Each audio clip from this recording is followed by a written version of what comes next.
pasos y su amor. Ay, ay, doctor, sáqueme esa espina, por favor. Gracias, amigos, por seguir acompañándonos aquí en Bien por Casa, 10 de la mañana con 47 minutos.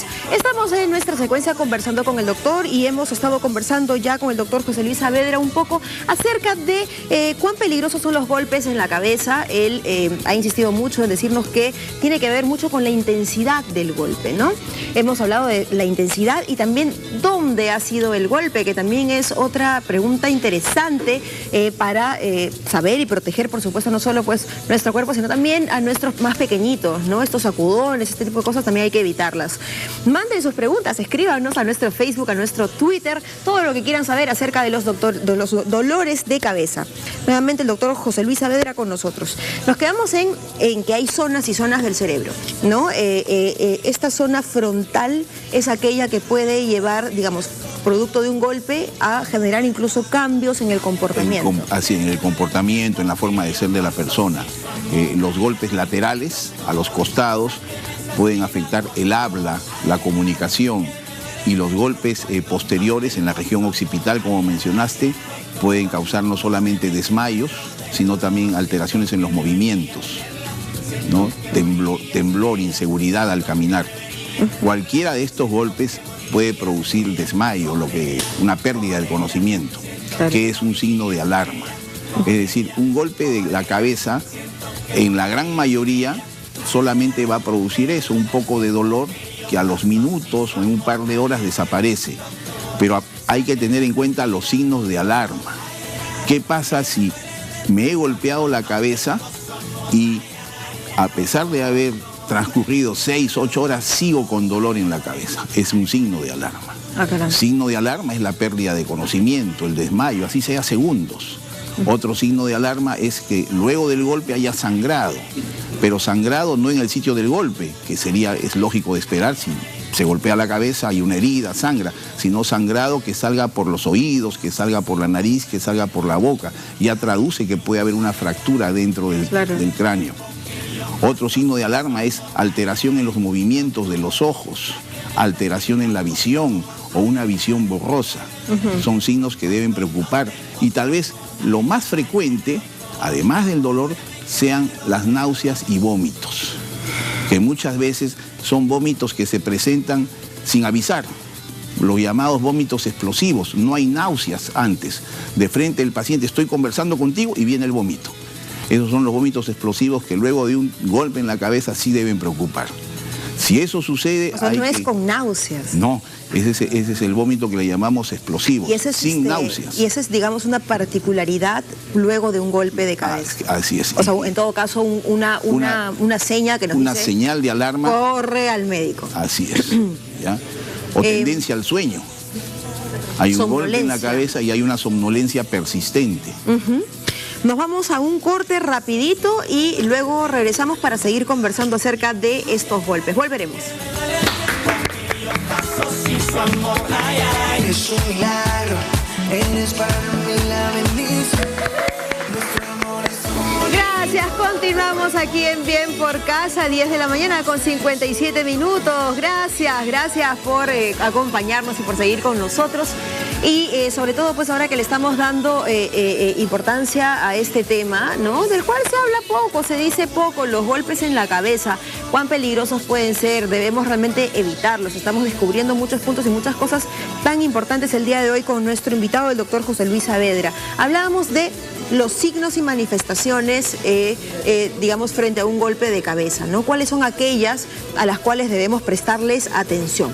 Hablábamos, por ejemplo, de que si se trata de un niño, si es hora de dormir, hay que dejarlo dormir, pero hay que despertarlo cada hora y más o menos ver si es que el niño reconoce su juguete, reconoce al hermano, la hermana, sus padres. Si está todo bien, que siga durmiendo, ¿no? Entonces, esto de no dejarlos dormir es un mito. Que duerma si es que está en su hora de dormir, pero hay que luego despertarlos para ver el tema de... Esto se llama ubicuidad, ¿verdad? Que estén ubicados en tiempo-espacio. Así es. Esté ubicado en tiempo, espacio y persona. Tiempo, espacio y persona. En adultos, pues le preguntas quién es el presidente, ¿no? Le preguntas qué año estamos, ¿no? Cosas que todos deben saber. Así es. Ahora, ¿y qué pasa si producto del golpe no se acuerda? O sea, está ubicado en ciertos aspectos, pero por ejemplo no se acuerda qué ha hecho en el día. Claro, ya es un signo de alarma. Es un signo de alarma que debe hacer que llevemos a ese niño a un centro asistencial. O al adulto, hay que llevarlo a un centro asistencial.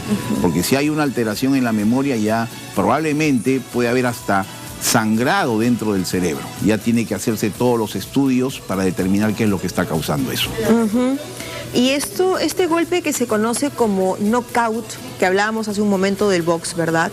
Este knockout, o sea, golpe que puede ser en la cara, incluso en la parte del maxilar de pronto, ¿no? Y que de pronto deja a la persona de repente, digamos, inconsciente por unos segundos, o de repente con este tema de no me acuerdo qué he hecho en el día, ¿no? También es algo de lo que debemos preocuparnos. Claro, el knockout no viene a ser sino un golpe de gran intensidad, bien puesto, podríamos decir, que lo que ocasiona es una conmoción cerebral. El cerebro se mueve dentro del cráneo, dentro de la cabeza, y hace que el paciente pierda el conocimiento.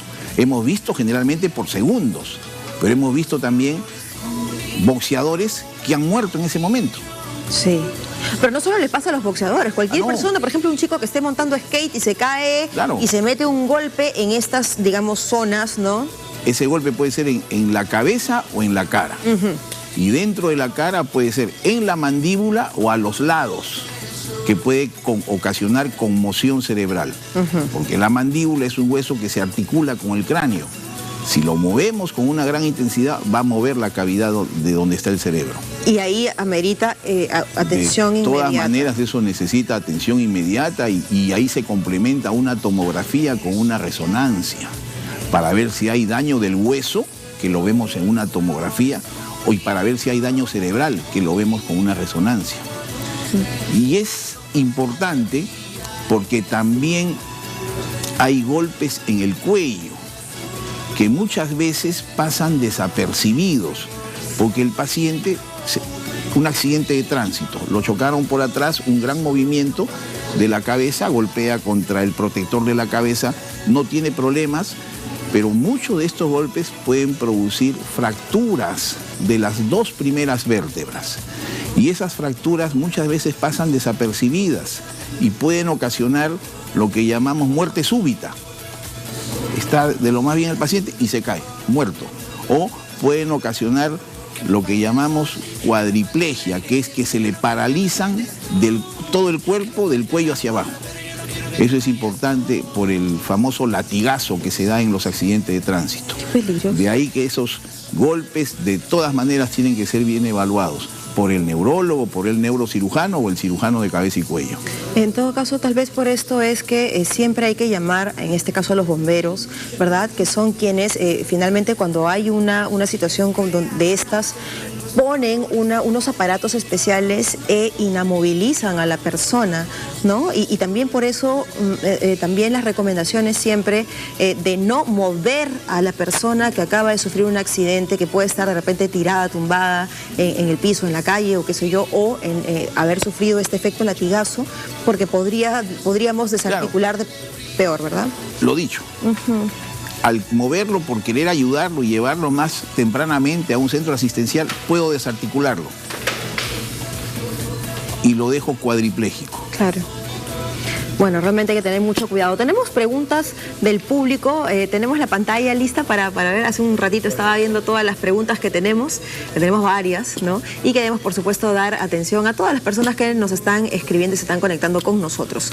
Elizabeth Mercedes dice, buen día, quisiera saber si los golpes de cabeza pueden generar epilepsia. Claro. Sí, la respuesta es sí. Pueden generar epilepsia. Es más, otro signo de alarma no solo son los temblores, sino también las convulsiones que se pueden presentar. Ahora, muchas de las convulsiones o de las epilepsias no tienen que ver con golpes en la cabeza. Eso también es importante que tengamos en mente, que hay que precisar ese concepto. No todo paciente con epilepsia es porque haya tenido golpes en la cabeza de niño o de chico, ¿no? Claro. Eso es cierto. Pero sí, el trauma cráneoencefálico, que es el golpe en la cabeza, puede producir epilepsia. Muy bien, tenemos más preguntas. Tenemos más preguntas del público. ¿Tenemos Luchito? ¿Sí? Ahorita aparecen, ahí están. Sholly Love dice, hola, buen día. Mi pregunta es, doctor, si nos golpeamos constantemente la cabeza por caídas o ya sean golpes casuales, ¿nos puede generar epilepsia? Ya acabamos de responder eso, también la misma pregunta. Carla Hurtado dice, normalmente los chicos cuando se caen de cabeza se quedan dormidos después de llorar. En lo que hablábamos, ¿es aconsejable que duerman o preferible que no se queden dormidos?